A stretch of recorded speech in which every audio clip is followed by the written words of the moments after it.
Bonjour Daniel Pénac. Bonjour. Vous êtes à Dialogue aujourd'hui à l'occasion de la parution de votre nouveau roman, La Loi du rêveur, publié aux éditions Gallimard. Place au rêve dans ces pages et charge au lecteur d'y démêler le vrai du faux, si toutefois il le souhaite, sachant que l'exercice ne sera pas si aisé.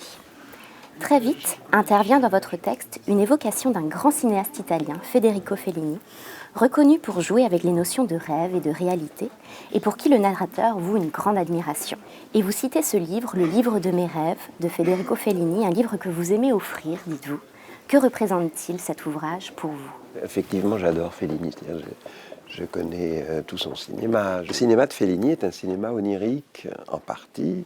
Et il y a donc une douzaine d'années, je découvre ça, le journal de mes rêves. C'est-à-dire un journal que Fellini a tenu pendant une trentaine d'années sur ses rêves qu'il dessinait, peignait, et ensuite qu'il écrivait tous les matins, après avoir fait les dessins, ça, il remplissait les vides par la description. Ce qui est très intéressant parce que nos rêves à nous ressemblent à ça, c'est-à-dire que dans un rêve, quand vous rêvez, Laurane, il y a des images et des sensations. Et il n'y a de place pour rien d'autre. Si l'on poursuit dans vos lectures, Daniel Pénac, quel livre avez-vous dans votre poche aujourd'hui et qui vous a peut-être accompagné de Paris à Brest ? Ah, je ne l'ai pas dans ma poche parce que je l'ai remisé dans mon sac. Je viens de terminer le 93 de Victor Hugo. C'est ma fille qui, elle, de son côté, venait de finir L'homme qui rit. Elle dit, papa, je suis sûr que tu n'as pas lu Hugo depuis des siècles. C'est évidemment c'est un bulldozer. C'est à la fois une puissance narrative, mais absolument incroyable, et rien ne lui résiste. Pourriez-vous nous confier maintenant votre livre de chevet, peut-être votre livre ressource ? J'en ai plusieurs. Celui auquel j'ai recours le plus souvent, c'est le livre de l'intranquillité de Pessoa. Et alors, ce que j'aime chez Pessoa, c'est l'auteur de la présence sensuelle au monde.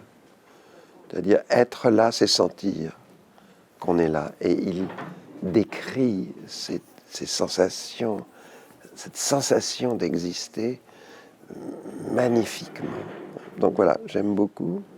Autrement, souvent, mes livres de chevet sont des correspondances. La correspondance de Nabokov avec sa femme, Vera, par exemple. Certainement que ça ne vous aura pas échappé. Vous êtes donc à Brest aujourd'hui et c'est le 14 février. C'est donc la Saint-Valentin. Est-ce que vous auriez un grand roman d'amour à nous conseiller ? Un grand roman d'amour à vous conseiller. L'amour au temps du choléra, de Marquez.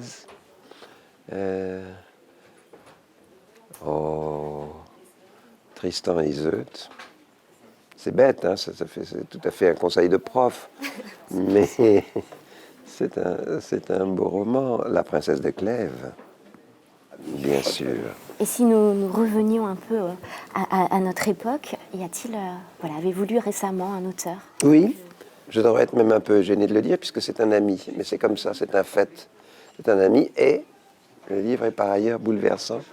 C'est un livre de Jean-Marie Laclaftine qui s'intitule « Une amie de la famille ».